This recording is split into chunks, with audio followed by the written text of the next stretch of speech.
자, 우리 한번 따라하겠습니다. 하나님께서 우리를 도와주셨습니다. 다시 한번 더 합시다. 하나님께서 우리를 도와주셨습니다.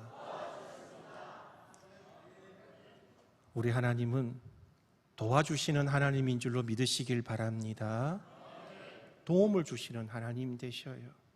우리를 도우시는 하나님께서 오늘 이날까지도 우리를 도와 여기에까지 이르게 해 주신 줄 믿습니다. 사무엘은 위기의 자리에서 도우신 하나님을 기억하고자 우리를 도와주신 그 하나님을 잊지 말자고 비석을 세워서 여기까지 도와주신 하나님이라는 뜻으로 에벤 에셀이라고 새겨 놓았습니다. 도와주시는 그 하나님의 은혜를 생각을 해보는데 대부분의 성도들이 내가 무슨 도움을 받았지? 생각을 하기 시작을 해요. 여러분 무슨 도움을 받았는지 생각이 나셔요? 좀 생각을 좀 시간을 가져야 돼. 이게 선뜻 잘 안 떠올라요. 너무 많아서 안 떠오르기도 했고 또 한편으로는 분명히 도와주셨긴 한데 뭘 도왔지라고 하는 걸 내가 기억을 못해 상황이 너무 많아요. 우리는 하나님께서 우리의 기도를 응답하시는 하나님이라고 믿지 않습니까? 그런데 그 기도가 응답이 되었는지 안 되었는지 여러분 매번 확인이 되십니까? 이렇게 침묵이 흐르잖아요. 분명히 응답하시는 하나님이라고 믿어요. 그런데 왜 응답이 없을까라는 생각을 먼저 떠올리는 거예요. 물론 없지는 않겠죠. 있어요. 그런데 응답 받았어. 또 응답 받았어. 야, 또 응답이야. 이런 일이 잘 느껴지지를 않는 부분이 있어요. 우리 하나님은 응답을 잘 안 해주시나? 이런 생각을 해보는 거죠. 그런데 여러분, 우리 하나님은 분명히 응답을 주시는 하나님이셔요. 그런데 왜 내가 모르냐? 안타깝지만 내가 잊어먹어서 그래요. 기도하고 잊어버려요. 하나님 도와달라고 기도해놓고는 돌았으면 잊어버려요. 여러분들은 매일 기도 생활을 하시잖아요. 대답을 하셔야 제가 여러분들의 신앙을 의심하지 않아요. 늘 기도 생활 하시잖아요. 하루라도 빠짐없이 매일 기도하려고 노력을 해요. 우리 하나님 매일 우리의 기도를 저는 들으신다고 저는 믿습니다. 그러면 하나님은 우리의 기도를 들으시면 반응을 하시는 하나님이 분명한데 내가 그것을 모르는 것은 방금 말씀드린 것처럼 내가 스스로 내 기도를 잊어먹는 거예요. 우리 하나님은 우리를 분명히 도와주시는 하나님 맞습니다. 그런데 도와주셨다라고 하는 걸 내가 모르는 거예요. 왜 모르냐? 내가 원하는 것이 눈에 보이면 맞는 것 같고 내가 생각하지 않고 내가 바라지 않은 일에 대해서는 도움이라고 생각하지 않는다는 거예요. 여러분 오늘 이 자리에 하나님께서 여기까지 우리를 도와주셨다라고 우리가 그렇게 고백을 하는 시간에 앉아 있다면 하나님 나에게 도와주신 것이 뭐가 있을까? 사실 헤아릴 수 없을 정도로 너무 많아요. 너무 많아요.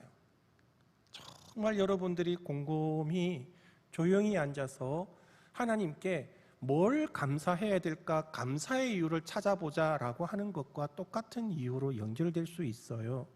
하나님께 감사드릴 거 한없이 많지 않습니까? 하나님께 도움을 받았던 거 여러분 이루 말할 수 없어요. 내가 무슨 도움을 받았지? 그런 생각을 하시지만 정말 여러분들에게 하나님이 크게 도와주신 게 뭔지 아십니까? 오늘 이 시간까지 이 세상을 살아가는 동안에 수많은 사람들이 예수 그리스도를 모르는 이 시대의 환경 속에 살아가면서 내가 주님을 놓치지 않고 오늘 이날까지 신앙을 지키고 기도의 자리를 지키고 딴 데 가지 아니하고 예배의 자리에 설 수 있는 거 우리 하나님의 도우심입니다. 우리 하나님이 여러분을 도와 이 은혜의 자리에 앉혀 놓으셨다는 사실을 여러분 확신할 수 있기를 바랍니다. 우리의 인생의 신앙의 자리를 도와주셨습니다. 내 삶의 시간마다 도와주셨습니다. 내가 알지 못하는 위기의 상황, 정말 감당치 못하는 여러 많은 일들이 있었지만 하나님께서 지나가게 하셨습니다. 내 마음의 어려운 거, 말로 표현할 수 없는 거, 지금 우리의 삶 속에 드러나고 있는 문제들, 지금 겪고 있는 여러 어려운 상황 속에서도 우리 하나님은 도움의 손길을 붙들고 계시는 줄 믿으시길 바랍니다. 하나님은 도와주시겠다라고 아예 처음부터 작정하신 것 같아요. 나는 거기에 대해서 생각이 미치지 못하고 그 도우시는 하나님을 향한 그 마음조차도 가지고 있지 않은 시간이 많음에도 불구하고 하나님은 계속 우리를 도와주시고 계신 거예요. 오늘 본문에 에벤에셀이라고는 단어가 나옵니다. 성경에 이 에벤에셀이 딱 2번 등장을 해요. 그런데 이 에벤에셀이 등장하는 것은 동일한 사건으로 또 나타나요. 어떤 사건으로 나타나냐면 블레셋과 관련되어 있는 상황으로 나타납니다. 구약 성경에 에벤에셀은 2가지로 단어가 나옵니다. 첫 번째는 지명의 이름이 에벤에셀이 하나 있어요. 이 지명이 에벤에셀이라고 하는 그 땅에서 이스라엘과 블레셋과 전쟁이 있었어요. 그런데 에벤에셀 땅에서 블레셋 군과 전쟁을 치루었는데 이스라엘이 크게 져요. 군사들이 막 4,000명이나 큰 희생을 나는 그런 전쟁의 어려움을 겪어요. 정말 치욕스럽게도 그곳에서 여호와의 언약궤, 법궤까지 블레셋 군에게 빼앗기는 일까지 겪어요. 그렇게 참패를 당하고 수치를 당했던 그 전쟁이 있었던 땅이 어디라고요? 에벤에셀이었어요. 정말 치욕적이지 않겠습니까? 전쟁에 진 것도 분하고 억울한데 여호와의 언약궤까지 저들에게, 이방인의 저 야만 족속들에게 빼앗겨 버렸으니 하나님 앞에 무슨 얼굴 들고 나가겠냐는 거예요. 그런 수치를 당했던 그 뼈아픈 전쟁의 아픔을 겪었던 장소가 에벤에셀이라고 불리는 지역에서 있었단 말이에요. 이들은 이 사건 이후로 이 에벤에셀에 관한 단어가 그렇게 달가워하지 않았으리라고 생각해요. 왜냐하면 충격적인 전쟁에서 패배했던 사건이고 치욕스럽게 법궤까지 빼앗겼던 부끄러운 일이었기 때문에 아마 그 지역은 다시 가보기도 싫고 그 일을 떠오르기도 싫을 거라고 생각이 들어요. 그런데 오늘 또 한 번 이 에벤에셀이라는 단어가 나옵니다. 동일하게 블레셋군이 쳐들어오는 거예요. 자, 이런 어려운 상황이 이어지다 보니까 사무엘 선지자가 이 위기를 어떻게 이겨내야 할 것인가 백성들에게 말을 전하죠. 미스바로 다 모여라.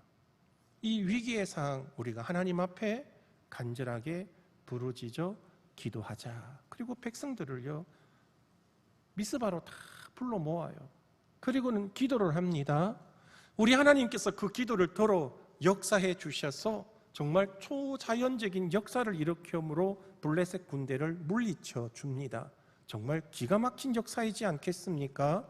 이거는 뭐 우리가 알고 있는 무슨 영화 같은 드라마 같은 이런 것들이 현실로 드러났단 말입니다. 우리 힘으로 우리의 능력으로 블레셋을 막을 그 어떤 영향이 없었던 부족한 저들이 오로지 하나님만 의지하고 붙들고 간절히 기도함으로 통해 하나님께서 저 블레셋 군대를 물리쳐 주셨단 말입니다. 이와 같은 놀라운 구원의 역사를 얻은 이 백성들이 하나님께서 도와주심에 따른 이 은혜를 우리가 대대 자손에 이르기까지 잊지 말자고 큰 돌을 세웠어. 그리고는 거기에다가 에벤에셀이라고 새겨 놓았습니다. 하나님께서 여기까지 우리를 도와주셨다. 그 단어로 에벤에셀을 세웠던 거예요. 치욕스럽고 참패했던 그 에벤에셀의 땅의 역사들이 오늘 이 기적 같은 하나님의 도우심으로 통해서 치유를 얻고 회복을 얻는 역사를 그들이 경험하게 됩니다. 저는 여러분들이 오늘 이날까지 도우신 하나님의 그 은혜를 잊지 마시고 앞으로도 이제 다가오는 새해에도 이와 같이 도와주시는 에벤에셀의 하나님의 은혜가 여러분과 가정 위에 더하여 넘치기로 주의 이름으로 기도드립니다. 여러분들은 사모하여 소망하여서 하나님 내 인생을 통하여 도우시는 하나님의 은혜가 더하여 넘치기를 사모합니다. 그 간절함을 가지시길 바랍니다. 우리의 인생의 자리, 부름받은 자리, 하나님의 도우심이 반드시 필요합니다. 우리 교회에 특별히 하나님의 도우심이 필요합니다. 에베네셀의 하나님, 우리를 도우시는 하나님 역사해 주시옵소서. 여러분 사모하셔야 됩니다. 우리는 이 사무엘이 위기 가운데에서 도우시는 하나님, 이 에베네셀의 하나님의 역사가 어떻게 나타났는지 그 과정을 우리는 반드시 기억하셔야 됩니다. 그 첫 번째가요, 기도와 예배로 통해 도우시는 하나님의 역사하심이 있습니다. 여러분, 에베네셀 하나님 은혜를 누리시기를 원하십니까? 기도의 자리를 지키십시오. 예배를 사모하는 여러분 되시기를 바랍니다.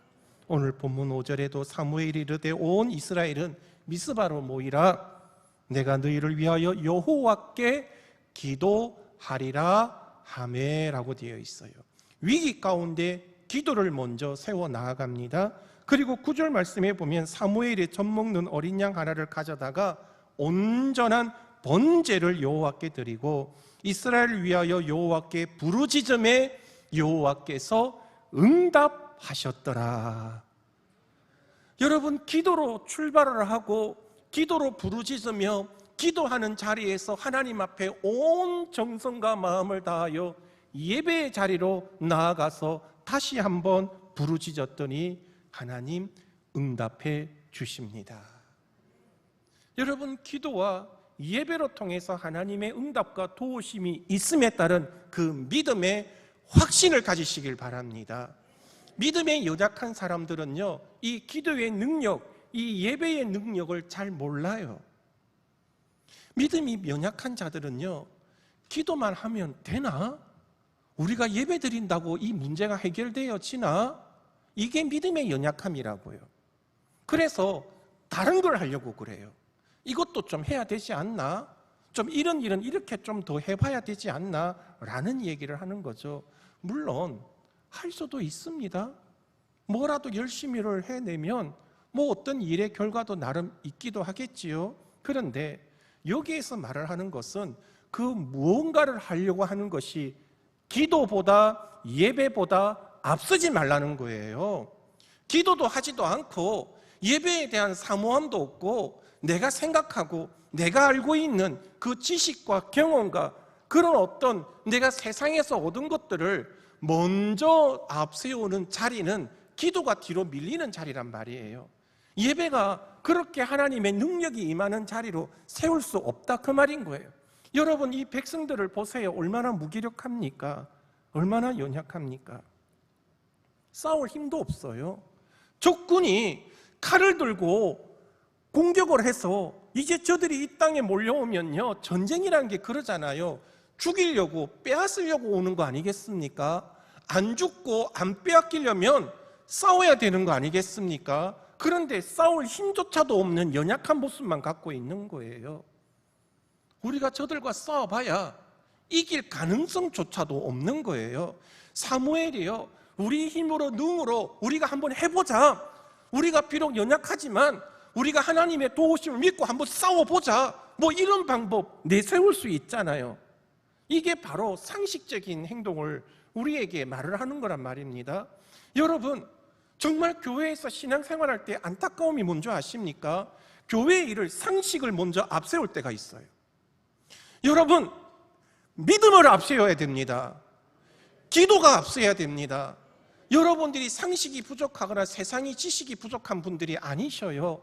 정말 경험이 많으셔요. 그런데 사회에서는 그 상식과 지식과 경험이 그것이 세상의 일을 이루는 관계가 되고 일의 여러 가지의 효과적인 역사를 만들어내기는 합니다. 그러나 하나님은 우리의 경험과 우리의 지식과 상식으로 통해 이루시는 분이 아니었습니다. 기도로 이루어지는 거예요. 우리가 기도하기를 원하는 거예요. 여러분, 고난 중에, 고통 중에 환난이 있으면 여러분의 상식과 경험으로 풀어야지. 그걸 못 풀어서 아픈 거 아닙니까? 힘든 거 아니겠습니까? 두려움의 이유가 뭡니까? 내가 배운 지식으로 그게 해결되질 않으니 두려움 속에 살아가는 거 아니겠습니까? 여러분, 그래서 우리 도우시는 하나님은 내가 세상에서 배운 지식과 내가 너에게 삶을 줬으니 네가 그걸 가지고 문제를 풀어야지 왜 자꾸 나한테 와서 이런 소리를 하느냐, 그런 하나님이 아니시더라고요. 여러분, 우리의 인생에 문제와 어려움이 있을 때에는요, 주님 앞에 먼저 나와 무릎 꿇으셔야 되는 거예요. 여러분, 그리고 난 다음에요, 온 마음과 정성을 다해 하나님을 찬송하고 예배하는 자리에 서시길 바랍니다. 우리 하나님께서 임재하시는 이 예배로 통해서 여러분의 심령을 새롭게 하시고 고쳐주시고 충만케 하시며 담대함을 주셔서 어제까지만도 힘들었던 그 아픔을 주는, 두려움을 주는 것을 이겨나갈 수 있는 충만함을 주실 줄 믿습니다. 그래서 여러분, 예배를 사모하셔야 됩니다. 간절한 기도를 부르짖어 나가셔야 될 것입니다. 여러분, 아픈 일이 있죠. 마음에 답답함이 있지요. 또는 해결할 수 없는 어려움에 무언가를 짓눌릴 듯한 그런 고통의 어려움이 생기지 않습니까? 그러면 여러분, 뭐 하셔야 됩니까? 교회로 나오셔야죠. 교회로 나오십시오.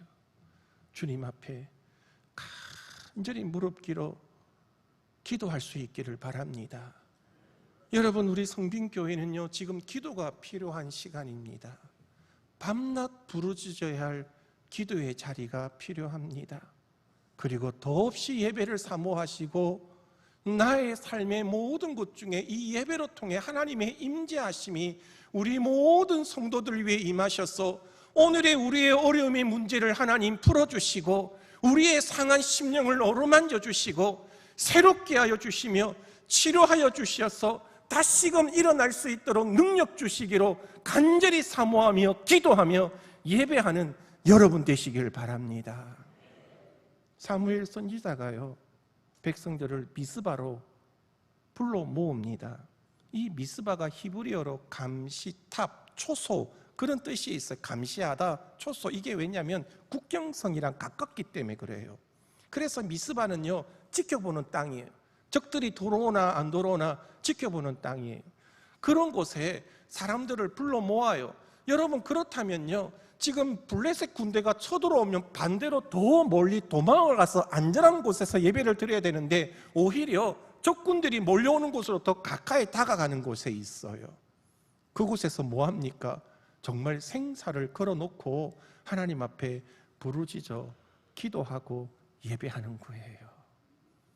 세상 사람들은요, 저 사람들이 아예 죽으려고 작정을 했구나, 망하려고 저렇게 길을 쓰는구나, 적군들이 몰려오면 죽을 각오를 하고 싸우든지 아니면 도망을 가야 될 터인데 저들이 저기 가서 뭐 하나 봤더니 예배드린데 정신 나간 사람들이군. 이게 세상이 보는 시각이지 않겠습니까?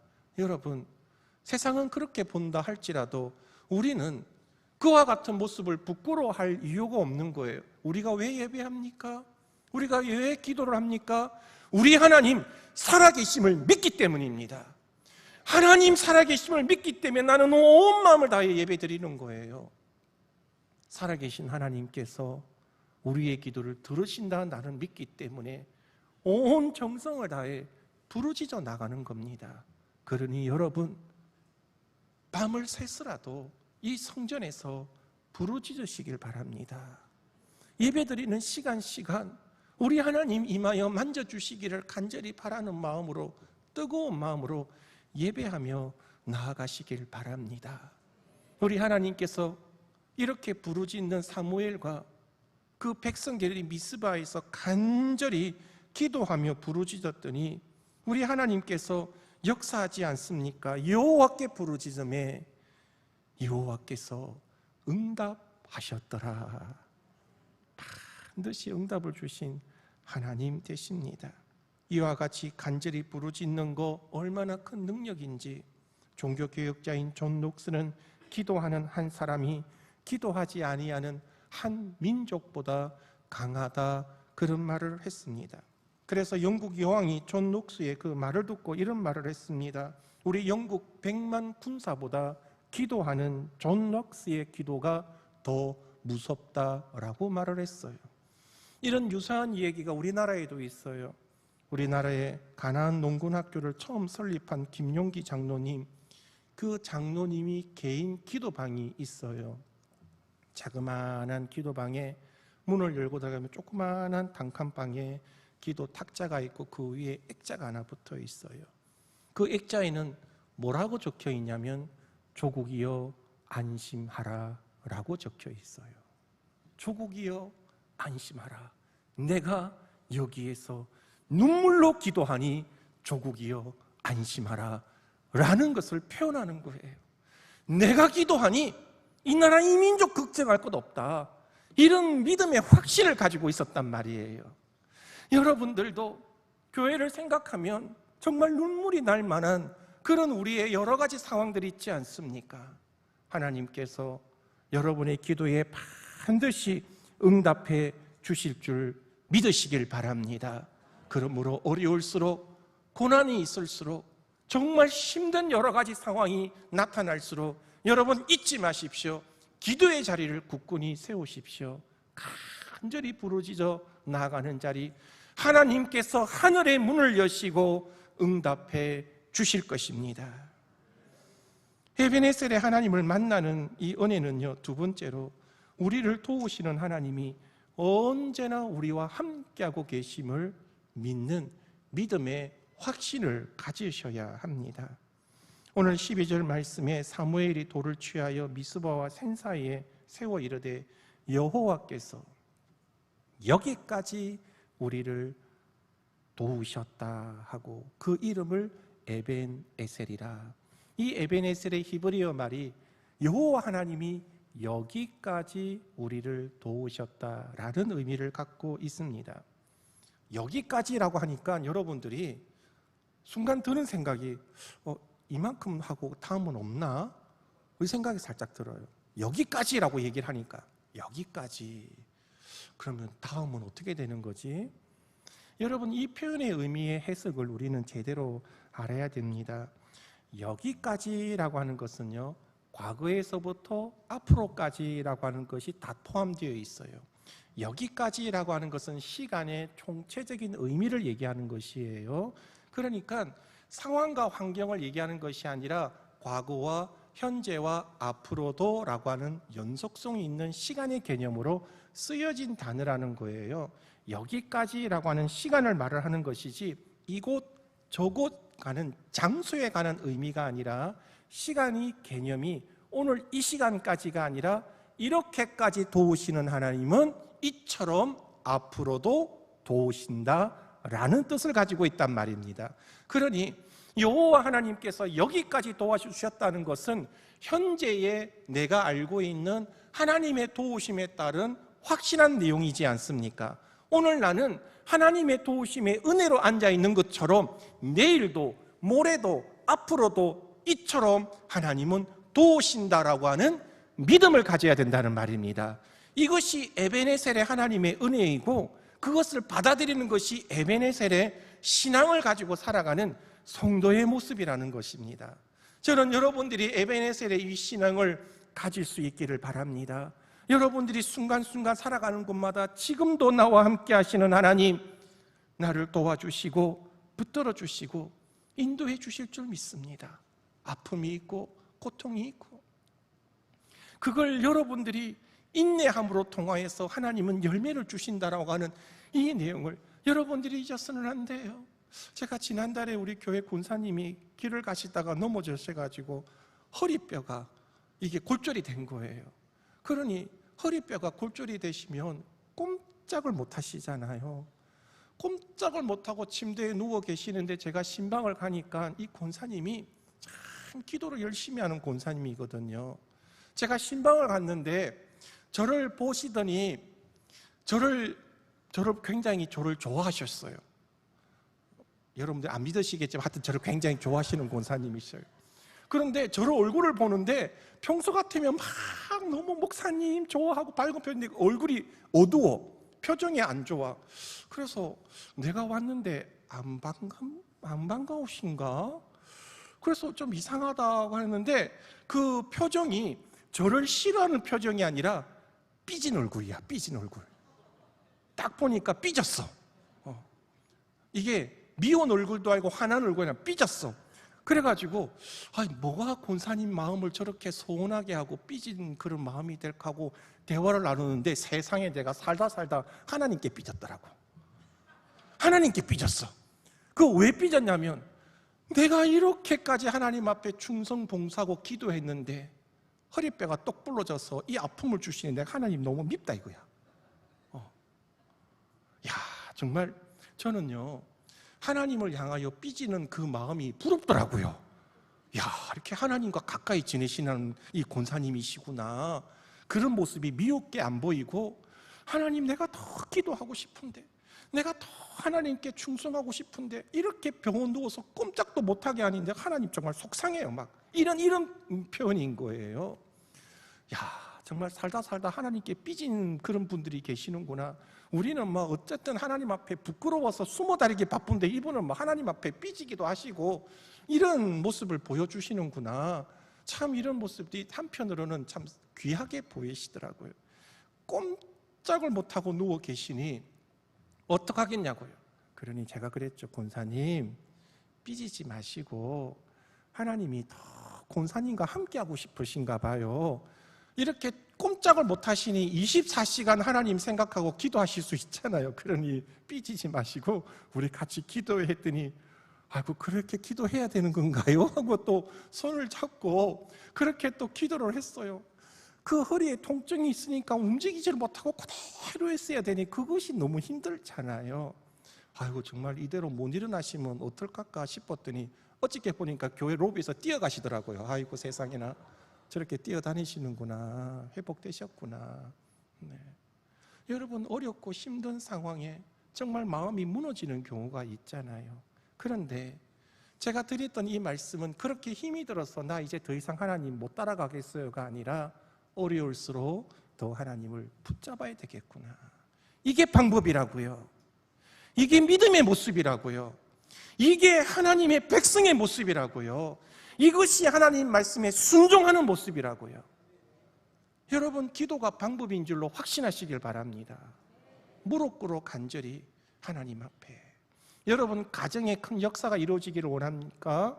제가 경험한 바예요. 우리 자식들이 속을 새겨요. 저걸 쫓아낼 수도 없고 호적을 팔 수도 없고 우리의 가정에 문제가 있어요. 어려움이 있어요. 해결할 방법이 없어요. 여러분 부부가 함께 손을 마주잡고 무릎을 꿇으면요 하늘 문이 열립니다. 여러분 확신하시길 바랍니다. 제가요 그 간증이 있어요. 정말 힘들었고 고통스러울 때에 저에게 제 멘토 교수님이 사모님과 서로 손을 잡고 무릎 꿇고 기도해 보셨냐 그러더라고요. 기도는 저 혼자만 해도 되지 않겠습니까? 네가 덜 답답하구나, 덜 아프구나. 너의 지금 가정의 문제를 네가 그 힘으로 풀 수 없는 걸 하나님께서 왜 부부로 세워주셨겠냐고. 제가요 경상도 남자예요. 여기 계신 분 다 경상도잖아요. 그렇잖아요. 부부간에 길을 걷더라도 손잡고 잘 안 걸어 다니시잖아요. 길을 걸어도 손을 안 잡고 걷는데 부부간에 손을 잡고 기도하라고 하니 목사인 저도 부끄럽더라고요. 해본 적이 없었어요. 진짜 사실 해본 적이 없었어요. 그런데 그날 밤 용기를 가지고 여보 나랑 같이 기도해. 우리 손잡고 기도하자. 손을 잡는 그 순간 이 경상도 사람 남자의 눈에서 눈물부터 터뜨리더라고요. 야, 내 세상에 나 그렇게 눈물 날 줄 몰랐어요. 저 그만큼 어려웠죠. 그런데 아내의 손을 마주 잡고 기도하는데요 얼마나 뜨거운지 몰라요. 너무 간절한 거예요. 그 간절함의 역사를 우리 하나님이 긍휼히 봐주셔서 그 다음날 아침부터 바로 응답의 역사가 막 시작되더라고요. 얼마나 기가 막힌지요. 이 간절함이 하나님이 역사하시는구나. 하나님이 도우시는구나. 이처럼 도우시는 하나님의 은혜를 기억하면요 내일도 그렇게 도와주시고요 모레도 도와주시고요 1년 뒤에도 앞으로도 천국 가는 그날까지도 하나님이 도와주시는 이것이 에베네셀의 하나님이 되십니다. 그 하나님을 바라보시고 사모하셔서 여러분 나를 도우시는 하나님이 멀리 계시는 하나님이 아니라 지금 이 시간 이 자리에 그리고 앞으로도 함께 하시는 하나님 되심을 믿어서 날마다 도우심을 간절히 간구하고 사모하며 부르짖어 나아가는 여러분 될 수 있기를 바랍니다.